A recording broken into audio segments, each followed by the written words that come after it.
ॐ पूर्णमदः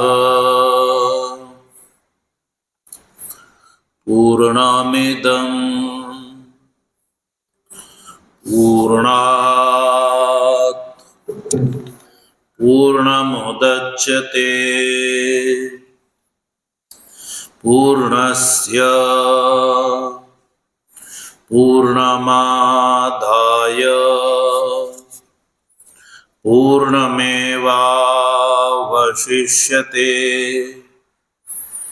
ॐ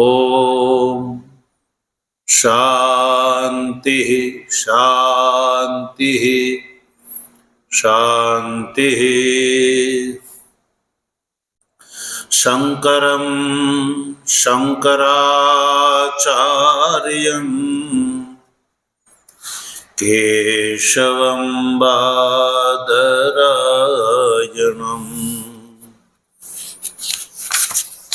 सूत्रभाष्य कृतौ वन्दे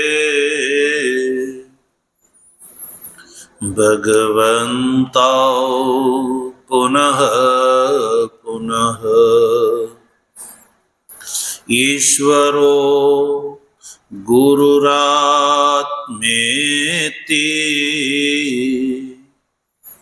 मूर्तिभेद विभागिने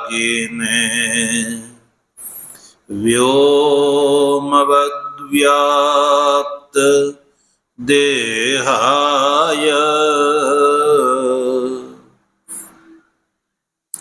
दक्षिणामूर्तये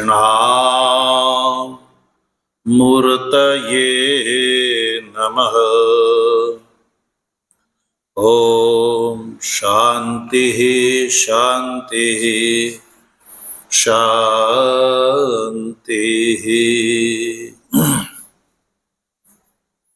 तत्व जिज्ञासु सज्जनों,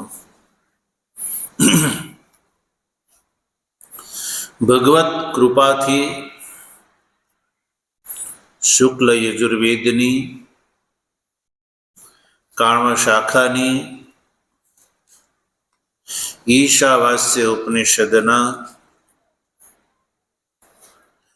શાંકર ભાષ્ય સહિત વિચાર ક્રમાનુસાર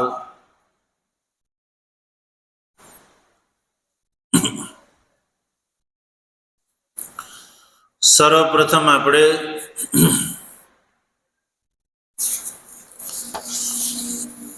જ્ઞાન પ્રકરણનો વિચાર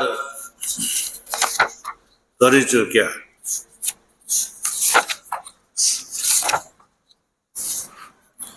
ત્યારબાદ 9મા શ્લોકથી ઉપાસનાનું પ્રકરણ નો પ્રારંભ થયો છે. 8 શ્લોક સુધી જ્ઞાનનું પ્રકરણ છે. 9મા શ્લોકથી ઉપાસનાનું પ્રકરણ પ્રારંભ થયું. એમાં 9, 10 અને 11 આ 3 શ્લોકોના માધ્યમથી કર્મ અને ઉપાસનાના સમુચ્ચયનું વિધાન શ્રુતિએ કર્યું.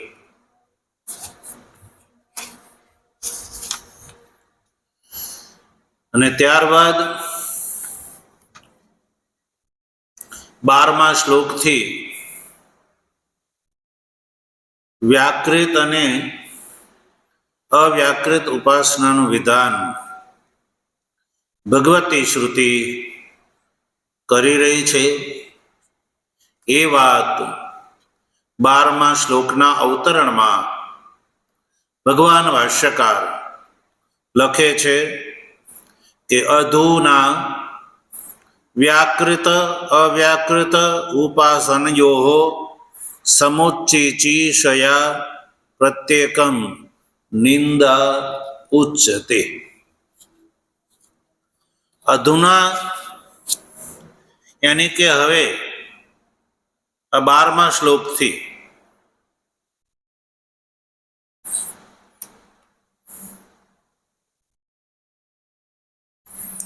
નિંદા કરે છે. શું કરે છે? નિંદા કરે છે. કોની નિંદા કરે છે? વ્યાકૃત ઉપાસના અને અવ્યાકૃત ઉપાસનાની. એટલે કે કેવલ વ્યાકૃત ઉપાસનાની નિંદા અને કેવલ અવ્યાકૃત ઉપાસનાની નિંદા આ 12મા શ્લોકમાં કરે છે. શા માટે નિંદા કરે છે? વ્યાકૃત ઉપાસના અને અવ્યાકૃત ઉપાસનાની નિંદા શા માટે? શું નિંદાનો અર્થ અહીંયા અનુપાસ્ય છે એ ઉપાસના? એવું નથી, પણ વિશિષ્ટ ફળની પ્રાપ્તિ કરાવવા માટે અલગ અલગ ઉપાસનાની નિંદા કરીને સમુચ્ચિત ઉપાસનાનું વિધાન કરવાની ઈચ્છાથી પ્રત્યેકની નિંદા કરે છે. એટલે કયું? વ્યાકૃત અને અવ્યાકૃત ઉપાસનયો. વ્યાકૃત ઉપાસના અને અવ્યાકૃત ઉપાસનાની સમુચ્ચિચીષયા, સમુચ્ચય કરવાની ઈચ્છાથી ભગવતી શ્રુતિ જે છે એ પ્રત્યેકમ નિંદા ઉચ્ચતે. પ્રત્યેકમ એટલે કેવલ વ્યાકૃત ઉપાસના અને કેવલ અવ્યાકૃત ઉપાસનાની નિંદા. એટલે કે બંનેનું અનુષ્ઠાન ભગવતી શ્રુતિ ચાહે છે કે સાધક સાથે કરે. એક એકનું અનુષ્ઠાન કરે તો એનું ફળ અલ્પ છે. એક એટલે એક વ્યાકૃત ઉપાસનાનું ફળ અલ્પ છે અને માત્ર અવ્યાકૃત ઉપાસનાનું ફળ પણ અલ્પ છે. પણ જો બંને પ્રકારની ઉપાસના સમુચ્ચયની ઈચ્છાથી જો કરવામાં આવે તો વિશિષ્ટ ફળની પ્રાપ્તિ આગળ ભગવતી શ્રુતિ કહે છે. પણ આ 12મા શ્લોકમાં વ્યાકૃત અને અવ્યાકૃત નામની આ બંને ઉપાસનાના સમુચ્ચયની ઈચ્છાથી એક એકના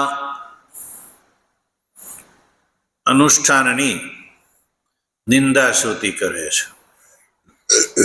અને નિંદાનો અભિપ્રાય કે આ ઉપાસના અનનુષ્ઠેય છે, ત્યાજ્ય છે એવું નહીં, પણ વિશિષ્ટ ફળની પ્રાપ્તિ કરાવવાની ઈચ્છાથી.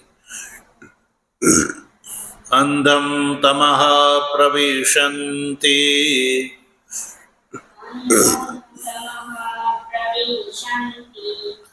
યે સંભૂતિમુપાસતે તતો ભૂય ઇવ તે તમો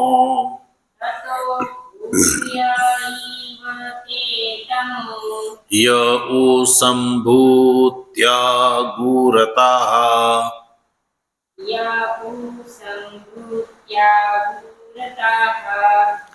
અંધમ તમઃ પ્રવિશન્તિ યે સંભૂતિમુપાસતે તતો ભૂય ઇવ તે તમો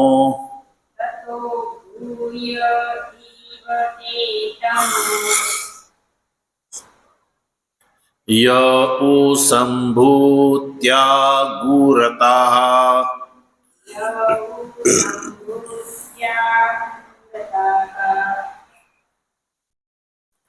જો આ 12મો શ્લોક છે એમાં ભગવતી શ્રુતિ જેમ કે ભગવાન ભાષ્યકારે કહ્યું કે વ્યાકૃત કોટીની અને અવ્યાકૃત કોટીની ઉપાસના નું સમુચ્ચિત અનુષ્ઠાન કરાવવાની ઈચ્છાથી એક એક ઉપાસનાના અનુષ્ઠાનની નિંદા કરે છે. તો જેમ કે આ અર્થ છે આ શ્લોકનો, તો એ આપણે એને જાણવા માટે થઈને સૌ પ્રથમ શ્લોકનું સંધિ વિગ્રહ કરીશું અને ત્યારબાદ એને વાક્યક્રમમાં ગોઠવીશું. પછી ભાષ્ય દ્વારા સમજીશું તો આપને એ વાત સમજાઈ જશે કે શ્રુતિનો અભિપ્રાય જે છે એ એક એકનો અનુષ્ઠાનની નિંદા કરી અને અધિકારી બંનેનું સહકૃત અનુષ્ઠાન કરે અને સહકૃત અનુષ્ઠાનના ફળ સ્વરૂપે જેનું જે વિશિષ્ટ ફળ છે એ વિશિષ્ટ ફળ પ્રાપ્ત કરી શકે. તો સૌ પ્રથમ જોઈએ સંધિ વિગ્રહ. અંધમ તમઃ પ્રવિશન્તિ યે અસંભૂતિમ ઉપાસતે. ઉત્તરાર્ધમાં તતઃ ભૂય ઇવ તે તમઃ ય ઉ સંભૂત્યામ રતાઃ. આવો આ શ્લોકનો સંધિ વિગ્રહ છે. હવે આપણે ભાષ્યનું ઉચ્ચારણ કરીશું અને ભાષ્યમાં આ જે 12મા શ્લોક છે એમાં આવેલા જે પદો છે એ પદોને ક્રમથી જે ભાષ્ય પંક્તિમાં જે વણેલા છે એને હું બતાવીશ, જેથી કરીને તમે નીચે એમાં નિશાન કરી દેજો એટલે ખબર પડી જાય. જો સૌ પ્રથમ અંધમ તમઃ પ્રવિશન્તિ યે અસંભૂતિમ. ભાષ્યની અહીંયા સુધીની જે પંક્તિ છે, જો અંધમ તમઃ પ્રવિશન્તિ યે અસંભૂતિમ, તો આ ચારે પદ છે એ મૂળ શ્લોકના છે એટલે ચારેયને બોલ્ડ કરી શકાય. હવે આ જે અસંભૂતિ પદ છે ને એનો આગળ પેલા ઉપાસતે એ પદ ઉઠાવતા પહેલા અસંભૂતિનું ભાષ્ય કરે છે. જો સંભવનમ સંભૂતિ સા યસ્ય કાર્યસ્ય સા સંભૂતિ તસ્યા અન્યા અસંભૂતિ પ્રકૃતિ કારણમ અવિદ્યા અવ્યાકૃતાખ્યા તામ અસંભૂતિમ અવ્યાકૃતાખ્યામ પ્રકૃતિમ કારણમ અવિદ્યામ કામ કર્મ બીજ ભૂતામ અદર્શનાત્મિકા. ખબર પડી? સંભવનમથી લઈને આ જે અદર્શનાત્મિકા સુધીનો જે ભાષ્ય ગ્રંથ છે એ અસંભૂતિ પદનો અર્થઘટન કરે છે. શ્લોકમાં જે અસંભૂતિ પદ આવ્યો ને એનો અર્થ બતાવે છે. પછી ક્રમથી આવ્યો જો ઉપાસતે, એટલે અદર્શનાત્મિકામ ઉપાસતે. ઉપાસતે પદ છે એ મૂળ શ્લોકનું પદ છે. જો એને બોલ્ડ કરી દો.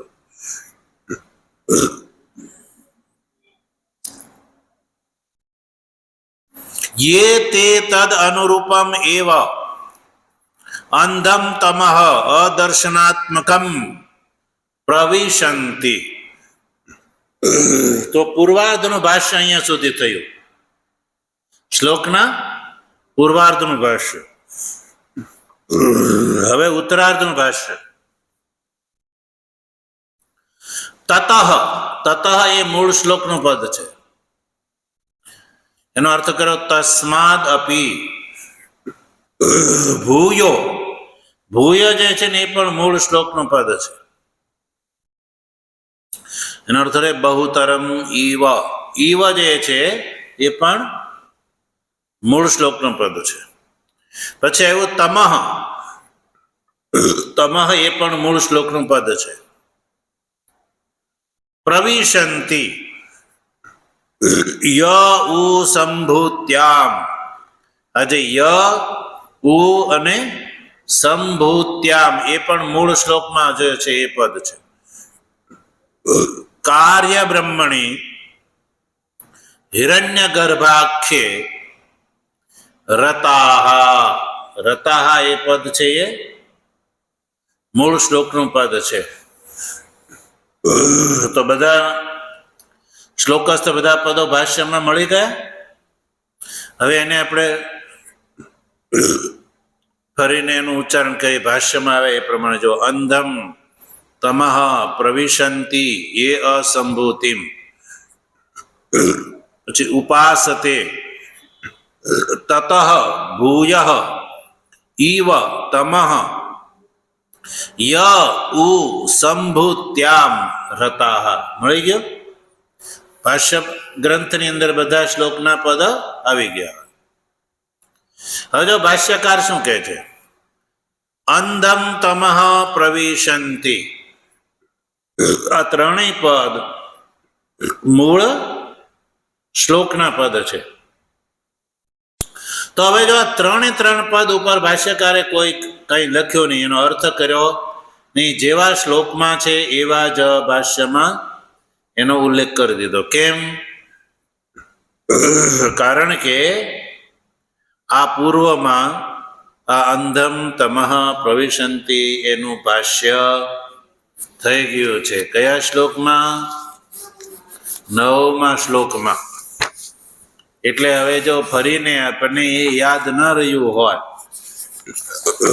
એ જો ભૂલાઈ ગયું હોય કે અંધમ તમઃ એ પદનો શ્રુતિ સંમત અર્થ શું છે, શ્રુત્યર્થ શું છે, એ જાણવું હોય તો હવે આપણે પાછું ત્યાં જવું પડે.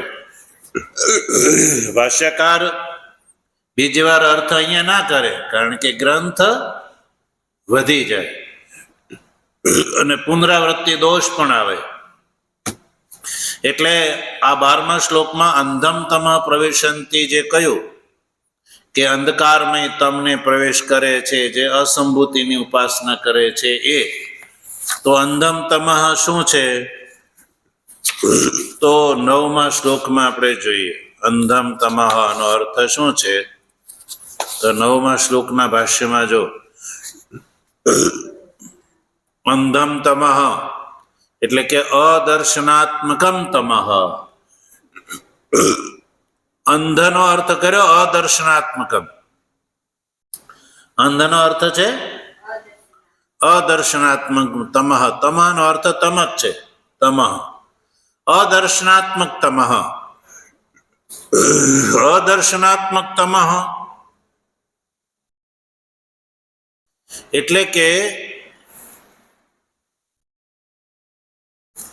અજ્ઞાનાત્મક અહંતાદિ અભિમાનાત્મક અજ્ઞાન કાર્ય પ્રચુરામ નિશ્રેય સંપાદન અક્ષય પ્રાયામ દેવાદિ યોનિમ.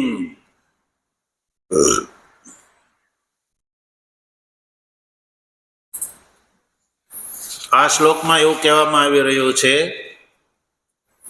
કે જે અસંભૂતિની ઉપાસના કરે છે એ અંધકારમય લોકને પ્રાપ્ત કરે છે. કોની ઉપાસના? અસંભૂતિની. કોની? અસંભૂતિની જે ઉપાસના કરે છે તો એ અંધમ તમઃ પ્રવિશંતિ એવું કહે છે. અંધમ તમઃ એટલે કે અદર્શનાત્મક તમઃને પ્રાપ્ત કરે છે. તો ભાઈ કોઈને અદર્શનાત્મક એટલે જ્યાં વસ્તુનું દર્શન ન થાય એવા અંધકારની કોઈને જરૂર છે? કોઈને ગમશે? તો અહીંયા અદર્શનાત્મક તમઃનો અર્થ છે દેવ યોની. શું છે? દેવ યોનિ. તો શું દેવ યોનિ જે છે એ અદર્શનાત્મક તમઃ છે? પ્રશ્ન ઉભો થાય ને. શ્રુતિ એને માટે અદર્શનાત્મક તમઃ શબ્દનો પ્રયોગ કેમ કર્યો હશે દેવ યોનિને માટે?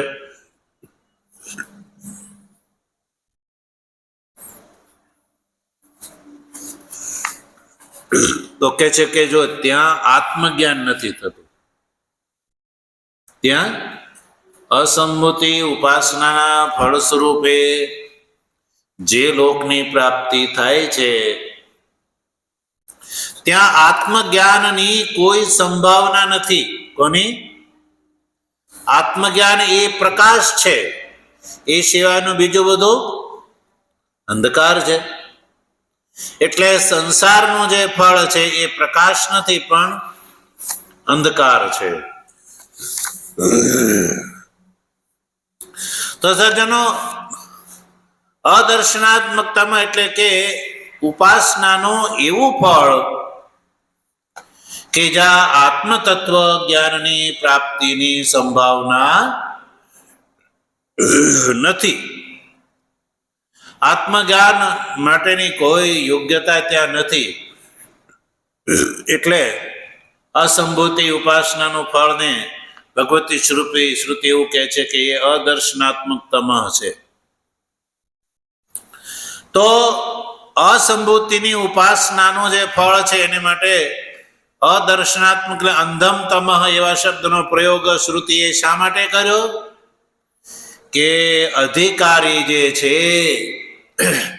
એ લોકાદી સંસાર અંતપાતી ફળની કામનાથી કેવલ અસંભૂતિ એટલે કે આ અસંભૂતિની ઉપાસના ન કરે. અવ્યાકૃતની ઉપાસના ન કરે. એ શ્રુતિ અહીંયા લાલ બત્તી ધરે છે. અધિકારીને કહે છે કે જો તું અસંભૂતિ એટલે કે પ્રકૃતિ, કારણ, અવિદ્યા, અવ્યાકૃત એવા જેના બીજા અપર નામો છે એવી જે અસંભૂતિની ઉપાસના જો કોઈ કેવલ સાધન કરે, એમાં જ પડ્યો પાથર્યો રહે, તો એના ફળ સ્વરૂપે જે દેવાદી યોનિની પ્રાપ્તિ થાય છે એ ફળ સંસાર અંતપાતી છે. કેવું છે? સંસાર અંતપાતી ફળ છે. તો સંસાર અંતપાતી ફળ પ્રાપ્ત થાય છે અને ત્યાં આત્મજ્ઞાન પ્રાપ્તિ કરી શકવાની કોઈ શક્યતા નથી. એટલે સજ્જનો, જ્યાં જ્ઞાન પ્રાપ્ત ન થાય એને શું કહેવામાં આવે? અંધકાર કહેવામાં આવે. શું કહેવાય? અંધકાર કહેવાય. તો અહીંયા અસંભૂતિનો અર્થ છે અવ્યાકૃત ઉપાસના, એનું ફળ છે દેવાદી યોનિ. આગળ ખુદ બતાવે છે શ્રુતિ એનું શું ફળ છે.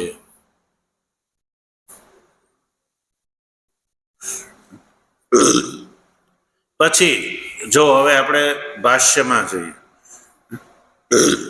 અંધમ તમ પ્રવિશંતિ એ ત્રણેય પદનો તો અર્થ પહેલા જ કરી ચૂક્યા, એટલે ભાષ્યકારે કર્યો નહીં. અંધકારમય તમને પ્રાપ્ત કરે છે કોણ? એ અસંભૂતિ ઉપાસતે, અસંભૂતિની ઉપાસના જે કરે છે એ. હવે જો અસંભૂતિ પદનો અર્થ ભગવાન ભાષ્યકાર કરે છે.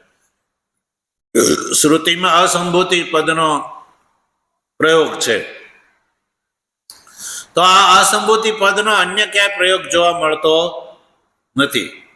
એટલે ભાષ્યકાર કહે છે અસંભૂતિમ એટલે કે સંભવનમ સંભૂતિ. અસંભૂતિ પદનો અર્થ સમજવા માટે સૌ પ્રથમ ભાષ્યકાર સંભૂતિ પદનો અર્થ કરે છે.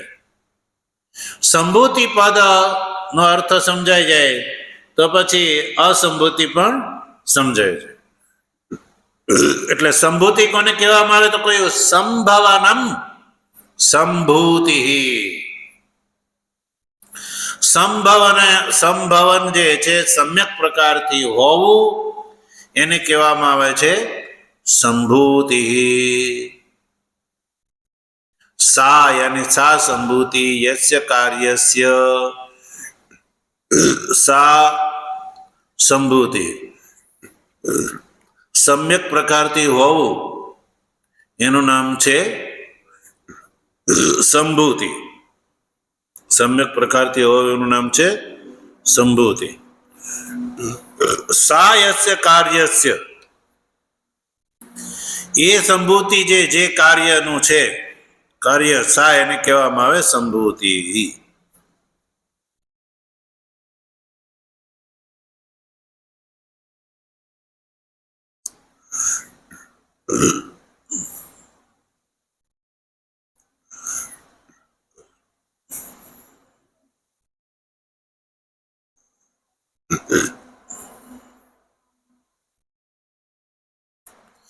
તસ્ય અન્ય અસંભૂતિ. એનાથી જે અન્ય હોય એને કહેવામાં આવે અસંભૂતિ. સંભવનમ એટલે ઉત્પન્ન થવું એને કહેવામાં આવે સંભૂતિ. સા યસ્ય કાર્યસ્ય અને આ જે સંભવનમ એટલે કે સંભૂતિ જે કાર્યની હોય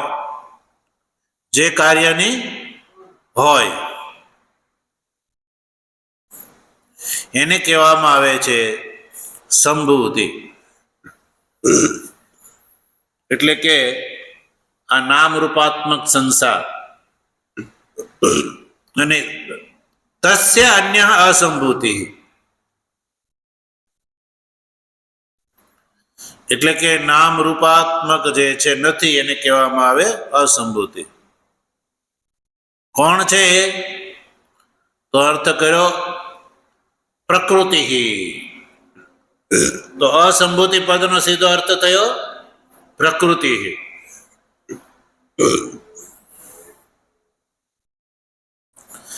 પ્રકૃતિ શબ્દ થી પણ પ્રકૃતિ એવા શબ્દ પ્રયોગથી પણ ભાષ્યકારને સંતોષ ન થયો તો બતાવ્યું કે કારણમ.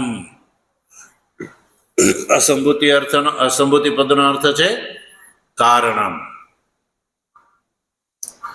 કારણ શબ્દ કારણ અર્થ કર્યો તો પણ સંતુષ્ટ થયા નહીં એટલે કહ્યું કે અવિદ્યા. અસંભૂતિ પદનો અર્થ છે અવિદ્યા અને એનાથી પણ સંતુષ્ટ ન થાય એટલે કહ્યું કે અવ્યાકૃતાખ્યા. અવ્યાકૃત એવા રૂપથી જે પ્રસિદ્ધ છે એવી અવિદ્યા. કેવી? અવ્યાકૃત એવા શબ્દથી જે પ્રસિદ્ધ છે એવી અવિદ્યા. તો આ અસંભૂતિ પદનો અર્થ થયો પ્રકૃતિ કારણમ અવિદ્યા અને અવ્યાકૃત. બરાબર. તામ અસંભૂતિ આ અસંભૂતિ અર્થાત અસંભૂતિ પદનો મુખ્ય અર્થ થયો અવ્યાકૃતાખ્યા. અસંભૂતિ પદનો મુખ્ય અર્થ છે અવ્યાકૃતાખ્યા. અવ્યાકૃત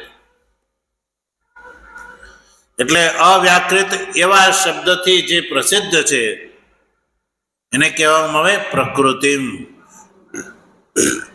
કારણમ અવિદ્યા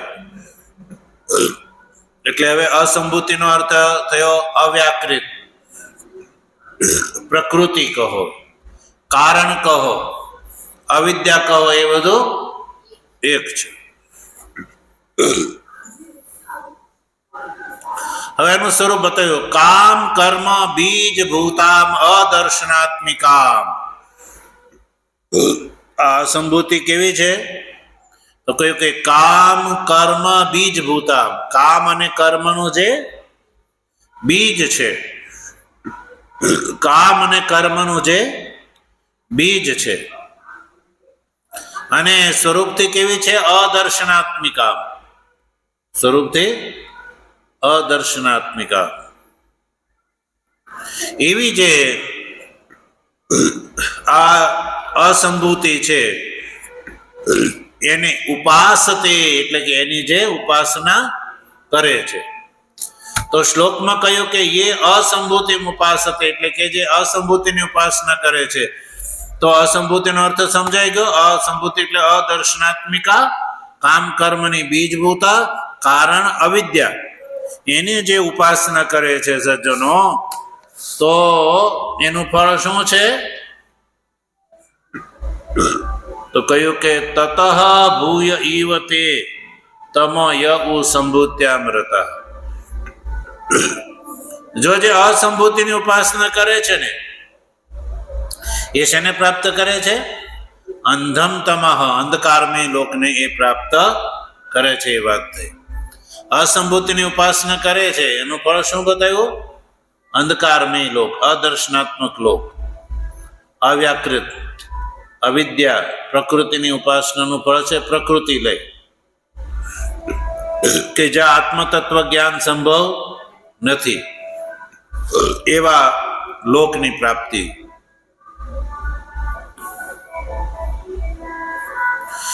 ઉપાસતે પદનો અર્થ કર્યો યે તે તદ અનુરૂપમ એવ અંધમ તમ અદર્શનાત્મકમ પ્રવિશંતિ.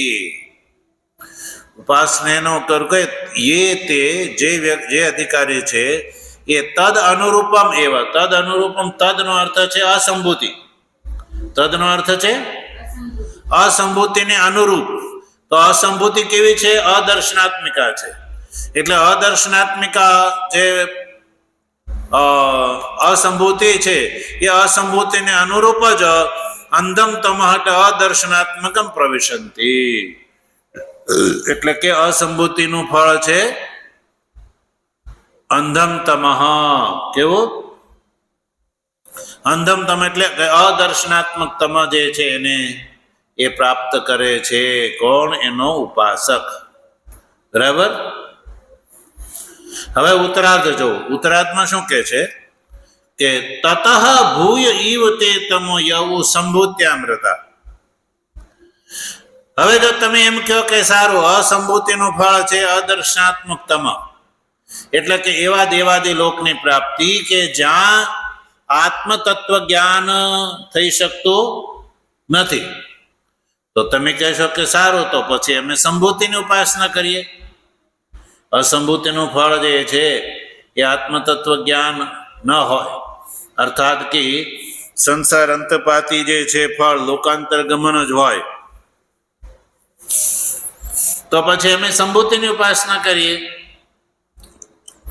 તો શ્રુતિ કહે છે કે તતઃ ભૂય ઈવ તમ યઉ સંભૂત્યામૃતા.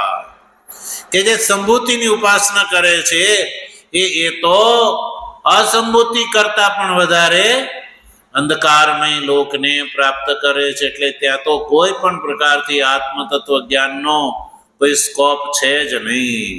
જો તતનો અર્થ કર્યો તસ્માદપી. તસ્માદપી એટલે કે અસંભૂતિના ફળ કરતા પણ વધારે. ભૂય એટલે બહુતર, વધારે. બહુતરમ ઈવ તમઃ પ્રવિશંતિ. તમ એટલે કે અદર્શનાત્મકને પ્રાપ્ત કરે છે. કોણ? યઉ સંભૂત્યામૃતઃ એટલે કે જે સંભૂતિની ઉપાસના કરે છે. સંભૂતિનો અર્થ છે અહીંયા કાર્ય બ્રહ્મ. સંભૂતિ એટલે કાર્ય બ્રહ્મ, હિરણ્ય ગર્ભાખ્યમ. કાર્ય બ્રહ્મ, હિરણ્ય ગર્ભ એવા શબ્દથી જે પ્રસિદ્ધ છે એવા કાર્ય બ્રહ્મને એ માં જે રત છે સંભૂતિમાં, એટલે કે કાર્ય બ્રહ્મની ઉપાસનામાં કે એટલે હિરણ્ય ગર્ભની ઉપાસનામાં જે રત છે એ વ્યક્તિ અસંભૂતિની ઉપાસનાના ફળ કરતા પણ વધારે અંધકારમય લોકને પ્રાપ્ત કરે છે સજ્જનો. એટલે કે અભિપ્રાય એ છે કે અસંભૂતિની ઉપાસનાના ફળ સ્વરૂપે પ્રાપ્ત થતો જે લોકાંતર ગમન, ત્યાં પણ આત્મતત્વ જ્ઞાન નથી થઈ શકતું, એટલે એને અંધકારમય લોક કહ્યો. અને સંભૂતિની ઉપાસનાના ફળ સ્વરૂપે જે ફળની પ્રાપ્તિ થાય છે, જે બીજા શ્લોકમાં બતાવે છે શું શું આ બંનેનું ઉપાસનાનું ફળ છે, એટલે કે 13મા શ્લોકમાં બતાવે છે, તો ત્યાં આત્મતત્વ જ્ઞાનની કોઈ સંભાવના નથી. લોકાંતર સંસાર અંતપાતી જ ફળ છે એવું શ્રુતિ કહે છે. એટલે કાર્ય બ્રહ્મણી હિરણ્ય ગર્ભાખ્ય રતા તતો ભૂય ઇવ તે તમઃ પ્રવિશંતિ, એમ ઉપરથી લગાડી દો. એ અંધકારમય લોકને પ્રાપ્ત કરે છે. તો સજ્જનો, આ રીતે આપણે 12મા શ્લોકનો ભાષ્ય સહિત વિચાર કરી ચૂક્યા. ઓમ પૂર્ણમદઃ પૂર્ણમિદં પૂર્ણાત પૂર્ણમુદચ્યતે પૂર્ણસ્ય પૂર્ણમાદાય પૂર્ણમેવાવશિષ્યતે. ઓમ શાંતિ શાંતિ શાંતિ. શંકરં શંકરાચાર્યં કેશવં બાદરાયણં સૂત્રભાષ્ય કૃતૌ વંદે ભગવन्तૌ પુનઃ પુનઃ. ઈશ્વરો ગુરુરાત્મેતિ મૂર્તિભેદ વિભાગિને વ્યોમવદ્વ્યાપ્તદેહાય દક્ષિણામૂર્તયે નમઃ. ઓમ શાંતિ શાંતિ શાંતિ.